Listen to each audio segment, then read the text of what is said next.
Hello, everybody. Welcome to OCTA, where we look at a whole bunch of on-chain data and try to figure out what's going on. I should have called this video ping pong because literally the price action is insane. A lot of people are getting some whiplash from Bitcoin, but if they're still surprised by the crazy movements in crypto, well, they might be new to the space. So it's very normal. We literally saw Bitcoin go from, let me get the exact numbers right now, from 50,700 to 53,000 in like hours. Literally. We'll see where we go next. And analyzing the ETF volumes so far today, even an hour before the close, they were very positive. So I expect big numbers into BlackRock and HODL, which is ARK. I think I always get confused between Burr and HODL. Anyhow, let's jump in. This is called the shift out on the risk curve to altcoins. And can we prove that it's happening using on-chain data? So let's go. And, it's Tuesday as well. The crypto market cap is just shy of $2 trillion. Volume very high, 86 billion. It was 60 last week. Bitcoin, as I mentioned, 52K. ETH has been on fire. ETH is now like it hit $3,002 and went back down to 2,900. Now it's about 2,950. And fear and greed is 72. And what else is going on? Well, let's find out. I'm going to start with the bad news today as well. And disclaimer that this is financial advice. And shout out to everyone on Patreon as well. Average Joe, DCA Average Joe, I love that name. New Patreon member as of today. Good luck to us all. Thanks, Joe. Good luck to everyone out there. And now let's go. Again, 2023 was remarkable. 2024 has been quite special with the ETF. And there's been a lot of eyes on that too. But anyway, let's kick it off with the bad news first. First of all, the stock market was a bit weak. Big tech got a little bit hammered. So did many other names too. But Tesla was up 2%, Amazon down 3%, Google down 4%, Apple down 3%, Microsoft down 3%. It always amazes me. Apple and Microsoft almost are in lockstep. NVIDIA down 4%. We'll talk more about their earnings right now, in fact. Big earnings week for, whoops, that's a spelling mistake, NVIDIA, not NVIDIA, and SolarEdge. The reason I look at SolarEdge is because I look at Mths, and last time SolarEdge dipped on earnings, it took Mths down with it. So we watch that carefully. Also, what NVIDIA does will impact the whole AI market too. So it's very important to watch that one as well. Let's look at global liquidity. Also, a little bit of bad news. Still down.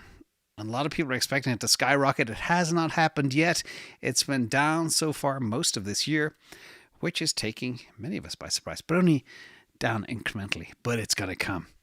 The liquidity is going to come real soon, I reckon. In addition, another recession indicator that I like to look at. This is a store in the United States called Walmart. It's where people go to kind of get bargains and things, buy stuff in bulk. And their volume is up. The US same-store sales jumped 4% in the quarter, compared with consensus of about 3%. And this was driven by more shoppers going to the store more frequently, but not buying as much stuff. And they're buying lower ticket items. So the combination of people going here instead of going somewhere like Whole Foods and going more often means they're hunting bargains and they're buying less, which means they don't have as much money. This is my classic crude recession indicator. People don't have as much money as they used to have, and that's pretty clear from this chart. Anyway, in other recession indicators too, wage growth is slowing fast. Wage growth is down 7% to 5%. So for those of you who work for a living, and make sure you lock in your wage hikes, wage raises, pay raises, whatever you want to call it, as quickly as possible before more of this happens. And don't forget, we summarize everything with the team every day in a Substack from every slide on every video. So if you're interested, check that out. Now, ugly news. A couple of things happening. This is kind of a stunning information from Joe Consorti, who makes some of the best charts in the whole world. No rent is being paid now on 20%, 1/5 of all US office space. Can you imagine?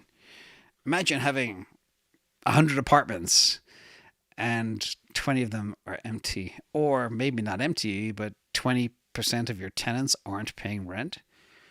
That is extremely bad. Words can't even put into account how bad this is. But anyway, that's in the US. I'm sure similar things are happening in other parts of the world too. In addition, big unlocks this week. We have big names. Avalanche has a big unlock, $360 million worth. ID 4.3% is being unlocked. NIM 4%. Yield Guild Games money grab continues, another 6% unlock, and Sui and Optimism unlocking as well. So watch for that, especially the Avalanche one's quite large. In addition, don't forget to subscribe. Got all that out of the way. Now, time for the good news. You know, sometimes it's let me know as well. I don't like ending on a negative note. I always like to end on a positive note. So maybe get the bad and the ugly news out of the way first. Let me know what you prefer. Normally I start with what has the most of, which is good news. But let's talk about the crypto market over the last 7 days. And again, literally since I started, Bitcoin's gone up another $100. So this is now out of date. But ETH beat Bitcoin for the week, up 1.5%. So did Binance. So did Tron, Matic, Ton, Immutable X, Tau, etc. Optimism is dark green, and so is a couple of other names too. Solana down 4% for the week. Cardano down, XRP down, etc. But a lot of pink, very little dark red, except for Celestia and Stark, which is weird because Stark just launched yesterday. It's already dark red, which means dumpage is happening. But that always happens when a coin is launched new. You know, people who have it, who can sell, take their money and run and deploy somewhere else. Let's look at the dollar value of it. Bitcoin up 0.3% for the week. We will take that. It's actually up higher now than this chart says. 1.5% for ETH. Again, Binance as well. Not much there, but ETH did have a huge week. Let's look at the overall crypto market development over the last 17 weeks. You know, we've been monitoring this because we're going into the halving, which is a very special time for crypto, triggers bull runs, etc. But some interesting stats today from 17 weeks ago. One, we're nearly at 2 trillion versus 1.3 trillion. That's a massive gain just in 17 weeks. Users are down though, down to under 5 million active addresses. I don't know what happened, but that is kind of weird. I would have expected it to continue to going up, but that didn't. We'll track it carefully. And therefore, because users are down, transactions are down, also down to 51 million, but still up from 40 million transactions a day back 17 weeks ago. So we'll monitor that carefully. Maybe there was a vacation or something. Who knows? We are now 56 days away from the halving, and that means 8 more OCTAs. We need 8 more of these shows until the halving. And then we'll have an OCTA special for the halving. I think let me get this right, April 17th is a Wednesday. So the OCTA will be on the Tuesday before that Wednesday. And we'll see. Exciting times ahead. Now, more records. We had a record weekly inflow of money into digital assets on planet Earth. Thank you to James Butterfield and his team at CoinShares for putting all this together every single week. That is now 2.45 billion net new and over 5.2 billion year to date. And remember, the year is very new, but you can see the trend is up and to the right. And as I just mentioned regarding the ETF volumes, that's going to continue. Pretty certain of that. Let's look at the assets themselves. 99% of the money flew into Bitcoin. No surprise there.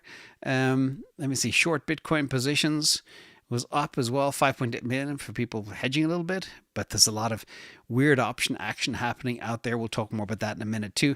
Solana down 1.6 million. What else?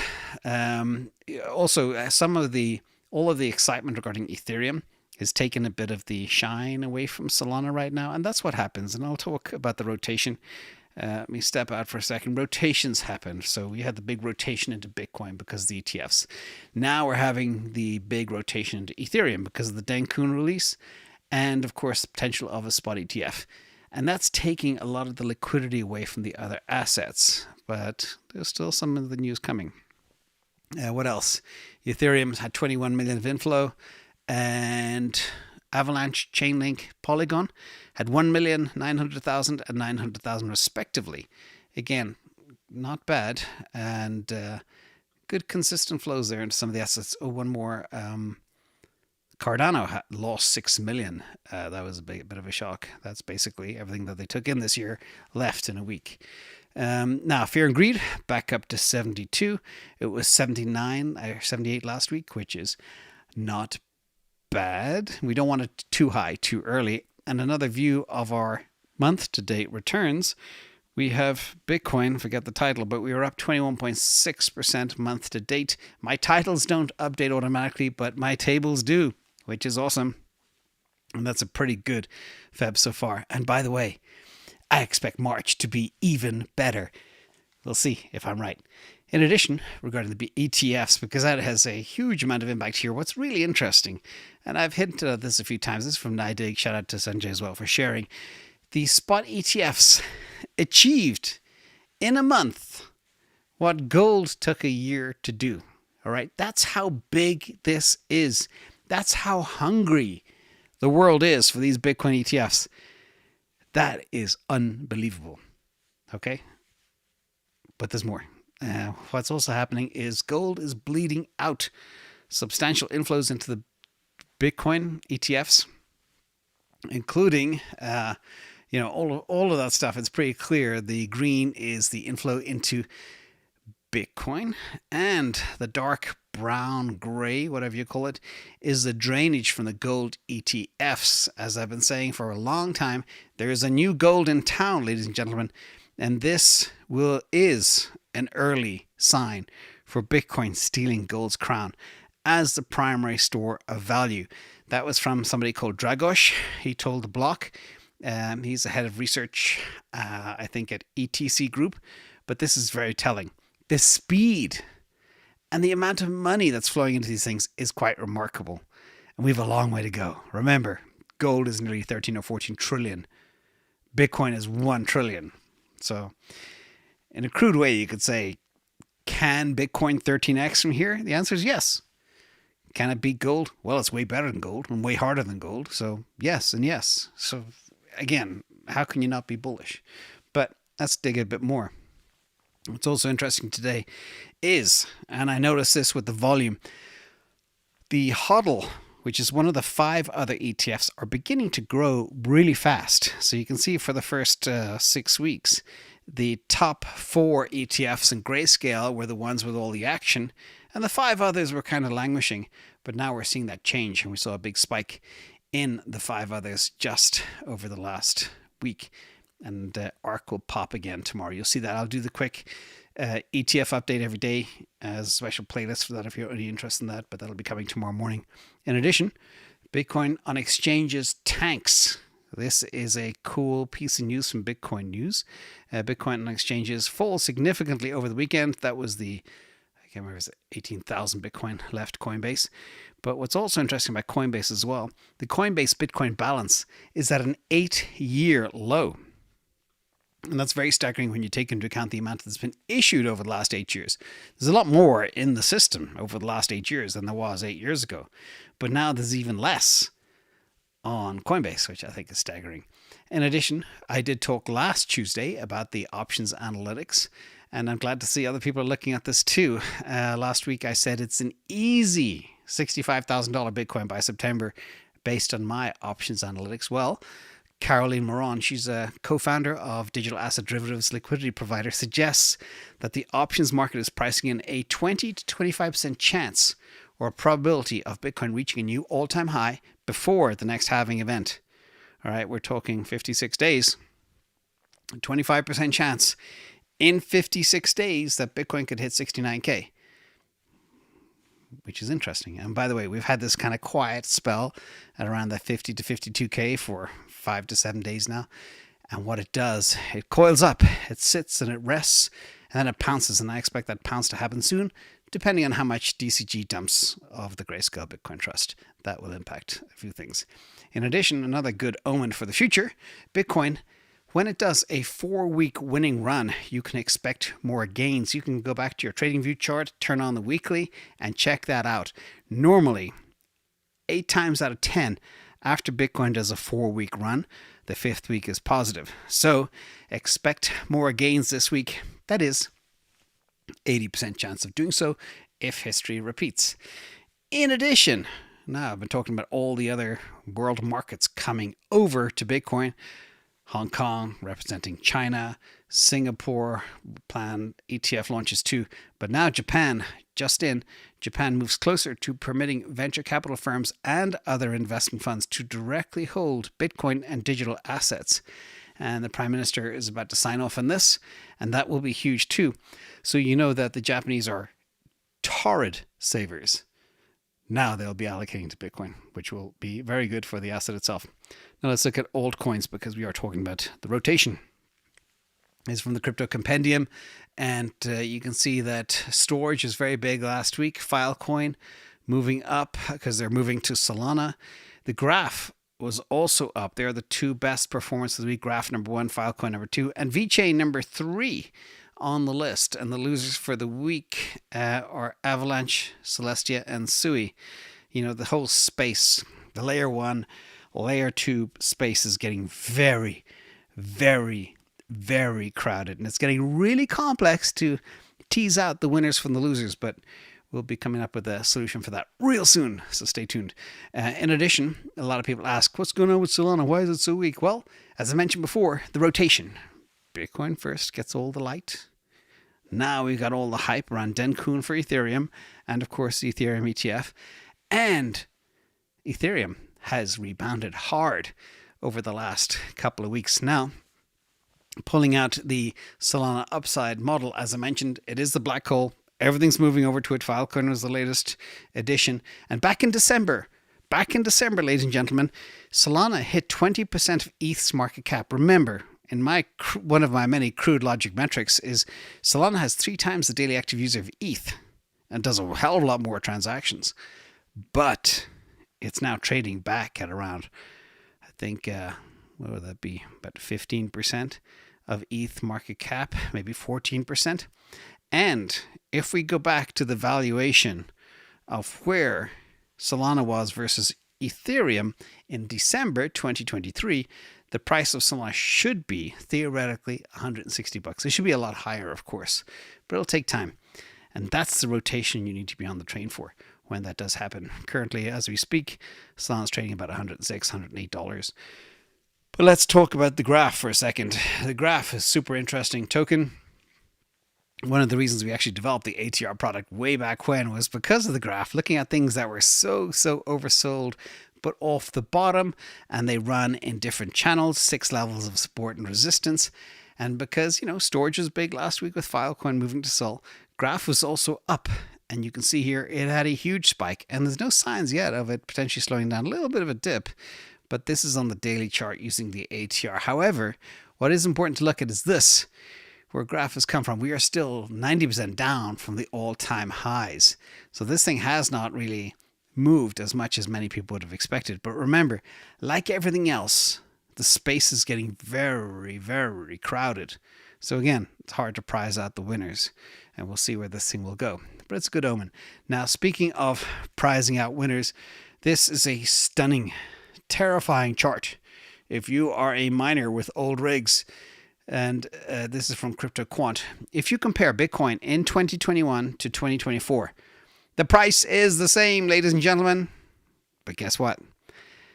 The hash rate is triple. So Bitcoin price is the same, but hash rate has actually gone up 3 times. And that is a bad omen. If you are running on rigs from 2021, not going to be able to make it. In addition, I did mention earlier that Coinbase has its lowest balance in 8 years. This is from Glassnode. And you can see that now Coinbase have roughly 392,000 Bitcoin on exchanges, which is less than 2% of the supply that sits on all exchanges. And the last time that happened was in 2015.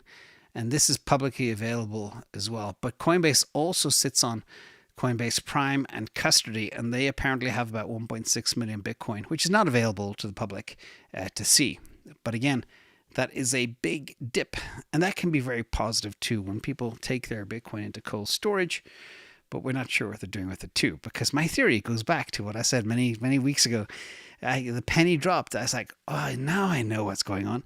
And here, this goes back to my theory that long-term holders are moving crypto off exchanges, or they're selling them or whatever else, moving them somewhere, and maybe transferring that money into the spot ETFs. I don't know how much of this is represented, but if you look at the short-term holders, as defined by Glassnode, people who've held Bitcoin for less than 155 days, they have significantly bulked up their holdings since December 3rd. So they've moved about 2.3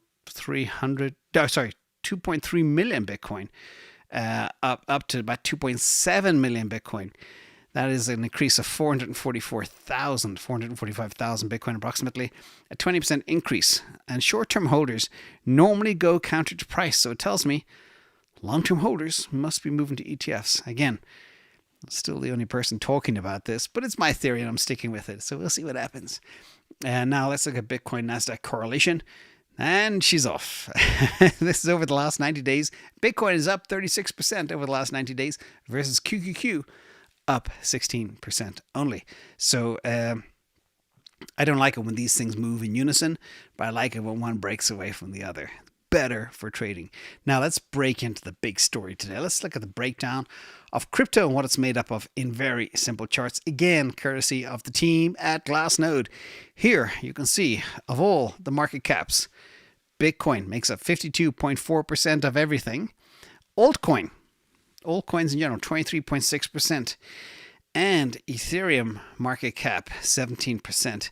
And stablecoins, 7%. So it's interesting. When you add stablecoins and Ethereum together, they're bigger than all the other cryptos in the universe.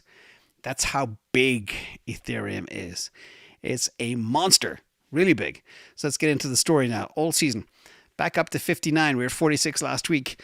And alts win the week and win the last 90 days too. And you look at the big rotation that's happening, again, courtesy of this beautiful chart from Glassnode. You can see since October last year, the AltSeason momentum indicator has flagged a growing appetite from investors to move capital further out on the risk curve. So Bitcoin is the safest, Ethereum is the second safest, etc. And Bitcoin dominance is still, 50% or so. But there are early signs of more capital rotating into Ethereum, and then Solana, and then Polkadot, and then the Cosmos ecosystem, etc., etc. And if you look at Uniswap liquidity pools, you can see that most of the capital remains in the most mature assets, but TVL is moving out, and that is key, and the volume will follow as well. So many are anticipating AltSeason with the new Bitcoin spot ETF gaining momentum. A bull market in the digital space is in play, a big one. And a bull market for altcoins too. So we're going to watch this very carefully, and it'll be exciting to see exactly what happens. But this chart indicates a big move. In addition, the performance of the top 50 altcoins versus Bitcoin over the last 90 days, you can see Bitcoin is up 38.7%. As usual, it's kind of uncanny. The X's, I always make fun of the X's. The XMLs, the XRPs, the XMRs, they're always down on the bottom. I don't know why. Some days they have their day in the sun, as every asset does. But what's also interesting, you got the X's underperforming the worst, and then the S's doing the best. They are Say, Stacks, Sui, and Beam is in there in the middle. But it's just, I don't know, you can't make this up. X's on the right, S's on the left. Weird. In other news too, if you look at the year-to-date category performance of cryptos, Bitcoin up 17.6% year-to-date, depending on when you actually measure it. Ethereum is now up 18.2% year-to-date. So for the first time in literally years, Ethereum is outperforming Bitcoin year-to-date. And then the altcoin performance up only 8.1%. And that's what we also talk about too, is that whole rotation story. Is after something gets exhausted, people take their capital, sell at tops, and rotate to other areas. And I guarantee you, if we come back to this chart in a month or two, depending on what the Bitcoin ETF does, this could be a little bit different. In addition, as proof that altcoins are doing very well, shout out to the team at Chainlink. Chainlink executive says leading banks have begun tokenizing the real world in a very urgent manner. The team over there said that over 40 institutions worldwide are working with Chainlink Labs, focusing on live transactions with real value on the blockchain. And this includes financial giants like Goldman Sachs, Citibank, HSBC, and they're all actively developing tokenization platforms in preparation for the tokenization of the planet. It's happening. And that will be big for Oracle. It'll be very good for Chainlink. It'll be very good for crypto in general. And when things like this do happen, you see the real use case of blockchain, then you see less and less chance of bear markets being as severe in the future, perhaps. We'll see. In addition, we have a guy called John Deaton. He has frequently criticized Senator Warren and the SEC chair, Gary Gensler, for the handling of the crypto industry. And John Deaton is a crypto lawyer. And he said as well, fighting words like Gary Gensler has been proven wrong on the law over and over and over again. And he's a lawyer, so he can actually say that. And now he's basically waging some kind of propaganda war against the industry. But he can't win in court to get crypto under his regulatory thumb. And therefore, this guy, John Deaton, wants to step up and put a stop to Elizabeth Warren's reign. And hopefully he can do that. So if I can find a way to fund John Deaton, I will. And I don't normally fund politicians, but this is a day for everything to be new. Now, speaking of the stock market too, the stock market status here, you can see stock market showing extreme greed. We had extreme greed in crypto just last week. Now the stock market's showing it, and the S&P 500 is currently 369 points above its 120-day moving average, which is as overheated as the post-C19 stimulus bounce. While we are overvalued like 2020 and 2021 run, this can last for a long time, especially, shout out to Joe, it's his chart, but I think because we're in a new revolutionary industry era of AI, things will be very different and change faster than we've ever seen in the history of the world. So this is potentially sustainable. And also when you take into account what's building up the stock market, it's only a few names and they're all AI related too. In addition, Bitcoin miners, going back to what I mentioned at the beginning, and a shout out to Blockware Solutions as well, because they spoke about the importance of mining with the most efficient machines possible. Cannot be overstated. The miners who are the strongest with the most efficient machines, the lowest energy costs, will survive and thrive at the expense of the weakest miners. As I've been saying before, it's a zero-sum game. Hash has tripled since 2021. The Bitcoin price is pretty much the same. That is a warning call for those miners that are running on old stuff. They're going to get hurt. But remember, winner takes most, like everything else in the world. In addition, back to Tesla, talking Tesla for a second. This is from Sawyer Merritt posting something from Elon Musk that potentially reaching 20 million vehicle sales per year. Elon said it's doable, but it's very hard. It's basically 10xing from where they are today.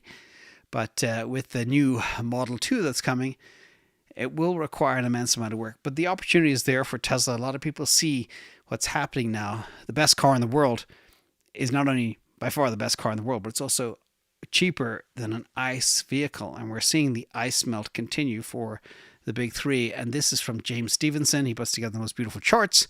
You can see Ford trend down since 2016, GM trend down since 2016, and Tesla trend up. Tesla's only making 2 million cars. GM and Ford are coming down from 6.5 million to 7 million, all the way down to under 4 million or approximately 4 million. And that's going to wither away because they're retreating from what the future is, which I know it's a very political statement. You say that, the petrol heads love their cars and they don't like battery cars, and that's okay. But you can't deny what's actually coming, and that's important. In addition, another key piece from Elon Musk, he leaked a couple of things over the weekend. One, after all the excitement about Solara, the new video creator from OpenAI, Elon Musk basically says they've been doing that for a year, but they do it what they call extremely accurate physics, which is essential for the FSD and self-driving in general. This was a big leak, but there's more than just this. They have this technology and they've been working on it for a long time, but this was teased out too. And reading between the lines, it's actually an extremely bullish sign. Let me explain why. Elon said, we've been short on training compute for FSD, so we haven't trained with other video, but certainly could. This is going back to the Solaris thing. But We will do it later this year when we have some spare capacity. So either that means they are adding a lot more capacity so they'll have spare capacity, or they will have nailed FSD with all the video content. Perhaps one or the other. Either way, it's very, very positive for FSD. And speaking of Neuralink as well, very happy to report that this quadriplegic who now has this little chip inside his brain can now control a mouse from the chip in the brain that reads senses in the actual brain. It is just incredible. He can now control a mouse using thoughts. Just thoughts from this tiny little piece that's put in somebody's head using a robot too. The world is changing very fast, and it's both an exciting and a terrifying time to be alive. In addition, back to money. We always follow the money. There is now over $6 trillion of cash on the sidelines. Remember, this year rates will come down. And when rates come down, people will look for a home to chase alpha. Because if you're getting 5%, you're like, yeah, I'm just going to enjoy my 5% on my treasury bills and pay tax on that, etc. But if it goes to 4%, it's like, I don't know if that's a good enough return. I'm going to have to take on some risk. And this money will go into the stock market and other digital assets too, which would be good for everybody. And that is the end of the story. And normally I go to, anyway, everything's juggling things. Bitcoin still at 52,000. Expect some good numbers over the night. I want to thank everybody for coming. Thank you to all the people watching. Hope you enjoyed the show. I won't waste your time. And hit the like on the way out. And thank you to the mods in the chat too. And I'll see you all later. Bye-bye.